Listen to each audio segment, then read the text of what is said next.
Hi, I'm Lena, and after 2 years of marriage, I'm finally pregnant with our first baby. You'd think everyone would be thrilled, right? Well, everyone except my mother-in-law, Dolores. Let me back up. My husband, Nathan, and I were overjoyed when we saw those 2 pink lines.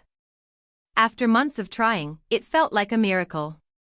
The morning I told him, he spun me around our kitchen, both of us laughing and crying. "We're having a baby, Lena," he kept saying, beaming. "Mom's going to be ecstatic." Oh, how wrong we were. When we told her, the first thing Dolores said was, "Are you sure it's not just bloat, dear? You've always been a bit soft around the middle." My sister Erin nearly choked on her coffee. "Are you serious, Dolores? She literally has the ultrasound photos right here." "Well, those are easy to find on the internet," Dolores replied, fake smiling and patting my hand. "I just don't want Nathan getting his hopes up too soon." Nathan stepped in. "Mom, I was there for the appointment. It's real." "I'm just saying, fake pregnancies are more common than you think. My friend's daughter-in-law faked a pregnancy last year, purchased one of those prosthetic bellies and everything. Over the next few weeks, my best friend Maya threw herself into planning the baby shower like it was a royal event. She stepped in, not just with words, but with action. "Don't even think about Dolores," she told me one afternoon as we sorted through invitation samples and brainstormed themes. "This shower is going to be pure magic." Still, the sting of Dolores's accusations lingered. "I can't believe she's saying I made it up," I muttered, flipping through a stack of baby shower invitation samples, my stomach churning with another wave of nausea. The morning sickness alone should be proof. "She's jealous," Erin chimed in, never one to sugarcoat. "Why?" "Oh, Yuri about to become the most important woman in Nathan's life, and she can't stand it. Remember the wedding?" Maya added, not even looking up from her color palette swatches. She wore a white wedding dress and introduced herself as the hostess of the reception. Called it her special day. We all groaned in unison, but the memory fueled our determination. This baby shower would be different. This one would be mine. We all laughed uneasily. Then Maya, phone in hand, said, "Let's live stream an ultrasound at the shower." "I know someone." "That's absurd," I said. "I shouldn't have to prove anything. This shower is going to be magical." I came home, arms full of grocery bags, trying to hold it together. Nathan got up from the couch to help, but the moment he saw my face, he paused. "You've been crying," he said gently. "What's wrong?" I forced a laugh, blinking fast. "Stupid hormones," I mumbled. Then I hesitated. "Your mother," Nathan sighed. "Mom's just being, well, Mom." "Well, Mom has been talking to the pharmacist," I said, my voice tight. "He asked how I was managing the water retention and weight gain, and if I've been eating too much salt." I dropped a bag on the counter, hands shaking. "Apparently, she's concerned." Nathan's eyes darkened. "She said that to a pharmacist. Like you're not pregnant, just bloated?" I nodded. "She's trying to make people think I'm imagining this. That I'm just too fat." Nathan set the bag down a little too hard. "Enough. She doesn't get to humiliate you like this." "I'm calling her." "No, not yet. The shower's next week. Let's just focus on that," I said, hand on my belly. I had a sinking feeling. Dolores was planning something. And she was. The shower was beautiful, thanks to Maya's planning. Pink and blue balloons everywhere. She chose a storybook garden theme, whimsical and soft, filled with fairy tale touches and floral pastels. Think oversized paper flowers, vintage books stacked as centerpieces, tiny glass bottles of fairy dust as favors, and a cake that looked like it had been pulled from the pages of a Mother Goose story. Maya even found a company that rented custom baby-themed lawn signs, so when guests arrived, they were greeted by a stork holding a scroll that read, "Welcome to Baby Cooper's storybook beginning." I felt great in my new maternity dress, my 7-month bump proudly showing. Then Dolores arrived. "Oh, sweetie," she cooed, her eyes scanning me up and down. "Really leaning into the look, aren't you?" She circled me slowly, like a predator sizing up her prey. "Can I get you some punch?" Maya offered, stepping in like a human shield. "I brought my own," Dolores replied smoothly, pulling a stainless steel tumbler from her oversized purse. "Can't be too careful with drinks these days." My sister Erin raised an eyebrow. "What's that supposed to mean?" Dolores gave a breezy little laugh and waved her hand like the comment didn't matter. "Oh, nothing. Just watching my blood sugar." Erin's frown deepened. "Since when are you diabetic?" "I'm not," Dolores said, brushing invisible lint from her sleeve. "But you can't be too careful, can you?" She turned and walked off toward the hors d'oeuvres like she hadn't just implied someone might try to spike her drink, or worse. During gifts, she pulled out her phone and started showing something to my Aunt Gwen. Then Gwen passed her phone to another guest. Whispers. Glances. Something was wrong. Dolores stood, tapping her glass. "Since everyone's wondering, I think it's time to address the elephant in the room, or should I say, the pillow." "Mom, don't," Nathan warned. "I have proof," she declared. "These ultrasound photos? Stock images from the web." I had a friend check. No pregnancy records under her name at Valley Clinic. "That's because she goes to Valley Ridge, you psycho." Erin shot up. "Try again." "And these?" Dolores sneered, pulling a bottle of unopened prenatal vitamins from her oversized gift bag.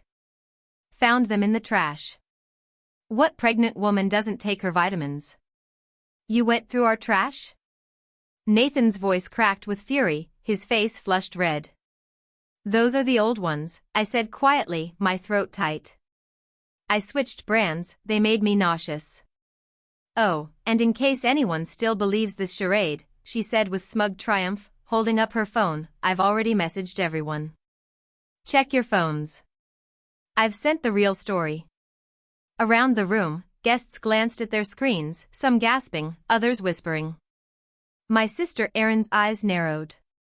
"That's a stock ultrasound image," she said coldly. "It's got watermarks all over it." Dolores smiled thinly. "Anyone can print off fake ultrasound pictures." Just like she did. The silence that followed was suffocating, until Maya stepped forward, fists clenched and jaw tight. "You're unbelievable." Maya stood and grabbed the reveal gift bag. Inside, a flash drive. She connected it to the TV. My most recent ultrasound video played, date stamped, my baby's heartbeat filling the room. Dolores scoffed. "Videos can be edited. Take off your dress, Lena. Prove it's not a fake belly. Get out." Nathan yelled, grabbing her arm. "You're choosing her over your own mother?" Guests began slipping out. Some apologized. Others avoided eye contact. Erin was already documenting everything. Maya kept filming. As the room cleared, I felt my baby kick. The next day, we went straight to my OBGYN's office. I hadn't slept, my head still pounding from the chaos of the shower. Dr. Foster took one look at me and immediately grew concerned. "Your blood pressure's elevated," she said gently as she guided me to the exam room. "You're under far too much stress, and that's not good for the baby." I nodded, fighting back tears. "It's been a lot."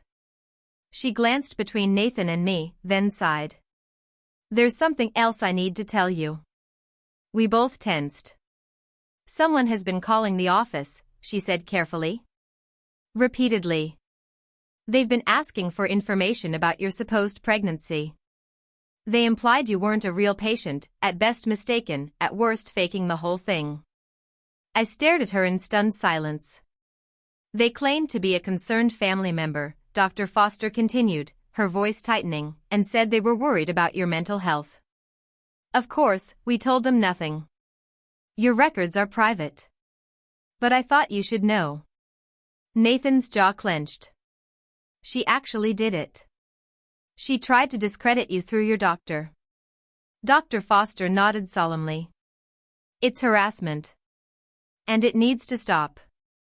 The following weekend, we attended my father-in-law's birthday dinner, a formal, sit-down event at his favorite restaurant. I had debated not going, but Nathan insisted we shouldn't let Dolores push us into hiding. She arrived, of course, dressed like she was walking a red carpet and armed with her usual smile that's not really a smile. You're glowing tonight, dear, she said, pressing a glass of red wine into my hand before I could refuse. Just one sip, come on, it's time to stop this little charade. I pushed the glass gently away. I'm fine with sparkling water, thanks. But Dolores wasn't having it. She leaned in closer. Just a taste. Unless you're afraid of something being revealed? Before I could move, her hand slipped. The glass tipped forward, spilling red wine down the front of my dress. I gasped as the cold liquid soaked my chest and stomach. Dolores made a sharp little noise of false concern. Oh, my goodness. Look what I've done. Oh dear, right on your bump. The room went still. My hands instinctively moved to shield my belly, but the wine hadn't settled there, it had splashed mostly across my breasts and ribs. I need to clean up, I said calmly, rising from the table. Excuse me. I didn't tell her that I had a backup dress in the car, one Maya had insisted I pack just in case. I walked briskly out, my heels clicking on the tile floor. Just as I reached the parking lot, I spotted Nathan's cousins, Tessa and Jules, stepping out of their car, Tessa dressed in nearly identical gown to the one I was wearing. Tessa grinned. Great minds think alike. Jules laughed. Looks like someone had the same taste. Good thing you're changing. I smiled, grateful for the moment of normalcy. Yeah. Lucky me. And as I headed to my trunk to grab the fresh dress, I felt something else, resolve. She could try to expose me all she wanted, but I wasn't going anywhere. After changing into my backup dress in the car, I made my way through the lobby, heading toward the restaurant's public restroom to check my reflection and make sure everything was in place. As I stepped into the hallway near the stairs, I paused, just in time to see Tessa emerging from the upstairs restroom, adjusting her clutch, heels clicking softly against the polished steps as she began her descent. Then I saw Dolores. She was behind Tessa, quiet and calculated, her expression blank except for a chilling half-smile. Her hand hovered just behind Tessa's back. Dolores? I said, startled, my voice sharp in the empty space. Then, it happened in a flash. Dolores gave a quick, deliberate push, and Tessa's heel caught on the top step. Her arms flailed as she lost balance, stumbling forward with a terrified gasp. Dolores, what are you doing? I shouted, my voice echoing. She turned sharply at the sound of my voice, and froze. There I stood, in a completely different dress. Dry. Unshaken. Real. Her face contorted, first with shock, then confusion. What? Wait, who? Tessa's scream cut through the moment as she tumbled down the stairs, landing hard at the bottom just as several nearby guests turned to look. Nathan burst from the dining room, pushing through the growing crowd. What happened? She pushed her, I said firmly, stepping forward. I saw her. Dolores stood paralyzed at the top of the stairs, all the color drained from her face. Everyone rushed toward Tessa, who lay crumpled at the base of the stairs. Blood was already pooling beneath her head, and someone screamed. Jules collapsed beside her, sobbing uncontrollably, shaking her shoulder and trying to speak, but her words were a tangle of panic no one could understand. People were shouting, demanding answers, looking to Dolores, who remained frozen at the top of the staircase. I thought it was Lena, she stammered, eyes wide and glassy. I just wanted to prove she was faking it, I didn't mean. Gasps rippled through the crowd as someone pointed. She's bleeding. All eyes turned back to Tessa, where blood was now trickling her head, and some staining the hem of her pale dress. Jules let out a sharp, choked cry. No, no, no, she's pregnant, she sobbed. We didn't want to steal Lena's thunder, the IVF worked. She was waiting until the second trimester to tell everyone. We were going to announce it next month, oh my god. Someone had already called 911. The wail of sirens could be heard in the distance. Dolores's face went sheet white. Her knees buckled. She's pregnant, she whispered, barely audible. Her gaze flicked between Tessa and me, like her mind was trying to catch up. Then she collapsed, right there at the top of the stairs, fainting cold. But no one rushed to help her. All eyes were on Tessa. On Jules. On the blood. And on the consequences that could no longer be denied. The wail of sirens cut through the thick tension as both the ambulance and police arrived at the same time. EMTs immediately surrounded Tessa, working quickly and quietly as they lifted her onto a stretcher. Her head was bandaged, her lower dress soaked in blood. Jules climbed in beside her, her tear-streaked face hollow, clutching Tessa's hand as the ambulance doors slammed shut. Around us, the party had dissolved into hushed chaos. Guests were whispering as they huddled in small circles. She just hates pregnant women. A baby killer. I always knew she was unstable. The whispers hit like pinpricks, sharp and rising in volume as the officers approached Dolores, who was now sitting upright against the wall, pale and trembling. One of the police officers began calmly asking questions, notebook in hand.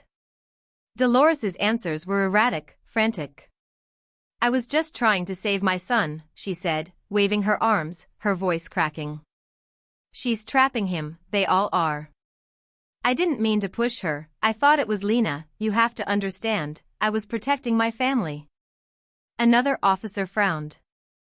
So you admit to pushing her? No. Yes, I mean, I didn't know it wasn't Lena. Dolores cried.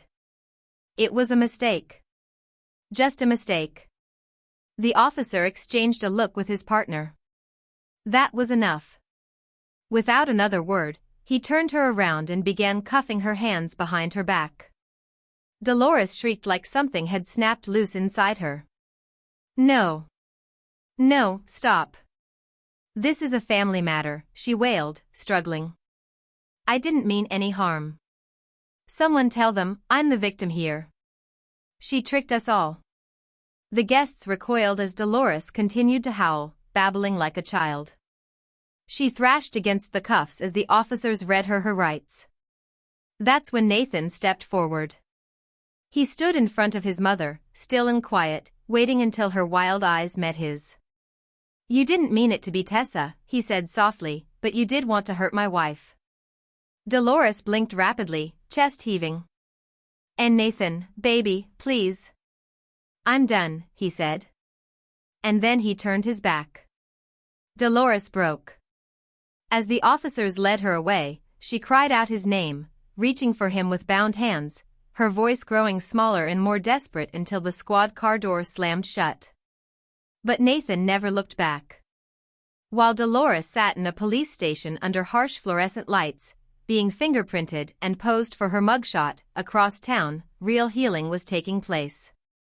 In the quiet of a hospital room, Jules sat beside Tessa, holding her hand as a nurse gently adjusted her foreline. Tessa was groggy but conscious, a bruise forming above her temple and a thick bandage over her wrist. The door opened quietly, and the doctor stepped in, chart in hand, his expression calm but warm. She's doing well, he said, glancing from Jules to Tessa. Aside from a mild concussion and a sprained wrist, there are no serious injuries. We'll keep her for observation, but she's stable. Jules let out a long breath, her shoulders sagging with relief. And the baby? Is everything okay? The doctor paused for just a moment, then looked down at the chart again with a hint of a smile. Babies. Jules blinked. I'm sorry, what did you say? He looked up. The ultrasound confirmed 2 heartbeats. Congratulations, you're having twins. And they're both doing just fine. For a beat, the room was silent, until Jules gasped, her hands flying to her mouth. Twins? Oh my God, Tessa, it's twins. Tessa, still groggy but alert, managed a small, tearful laugh. No wonder I was always exhausted. The doctor chuckled. They're strong little ones. But she's going to need plenty of rest. Bed rest for now, and we'll monitor her closely. Not long after, Nathan and I arrived with a bouquet of soft pink and blue flowers. The moment we stepped into the room, the tension melted. You're okay, I whispered, rushing to Jules and hugging her gently from the side. We've been praying non-stop. Tessa stirred slightly in the hospital bed, her voice hoarse but steady. Did I hear that right, twins? Nathan stepped closer, a soft smile tugging at the corners of his mouth. Double the trouble, he said, his voice warm. And double the joy. Tessa let out a breathy laugh, tears welling in her eyes. Guess we won't be sleeping for the next 20 years. Just then, 2 uniformed officers stepped into the room. One of them nodded respectfully to us all before addressing the family. We wanted to let you know the restaurant gave us access to the security footage, the officer said. Combined with Ms. Cooper's confession at the scene, this case should move swiftly through the system. The next couple of months moved quickly. Tessa recovered well and was back home within the week, wrapped in the steady care and love of her wife, Jules. From the moment they walked through their front door, Jules barely let her out of sight, hovering, doting, fussing with blankets and vitamins. She was glowing. And the babies, both of them, were doing beautifully. Every ultrasound brought more good news, and the house slowly filled with tiny clothes, soft music, and a growing sense of joy. Meanwhile, Dolores sat alone in a county holding cell for the first few nights. No one came. Not Nathan. Not her longtime church friends. It wasn't until her brother, after weeks of pleading, agreed to post bail that she saw the outside world again. But it wasn't the same world she left. She was shunned from church, asked quietly, but firmly, to resign from all her charity positions. Whispers followed her wherever she went. Unable to bear it, she sold the family home, claiming it was too full of memories and betrayals. The truth was she needed the money to pay for her defense. She hired a high-priced attorney who tried to spin the narrative, painting her as a misunderstood mother trying to protect her son from manipulation and insisting the fall had been a tragic accident. But the restaurant's security footage, paired with her own unhinged confession, spoke volumes. The judge handed down a sentence of 1-year house arrest. Now Dolores lives in a cramped, second-floor apartment, far from her old life, far from the family she tried to control. The court-ordered ankle monitor around her leg is more than just a legal sentence. It's a daily reminder of everything she's lost, not just her freedom, but her son, her reputation, and the illusion that she could bend others to her will. She still mutters to anyone who'll listen that she was just trying to save Nathan, insisting that if Lena had just told the truth, but no one's listening anymore. The world, including those who once defended her, has moved on. And so have we. A few weeks ago, I gave birth to a beautiful, healthy baby girl. We named her Emma, after my late mother, a quiet tribute to strength, kindness, and unconditional love. Dolores hasn't tried to reach out. And even if she did, she wouldn't be allowed anywhere near our daughter. Some boundaries, once crossed, are never reopened. Our daughter will grow up knowing love. Real love. Safe, patient, unwavering love. And she'll grow up surrounded by the people who stood by us, not because of blood, but because of truth.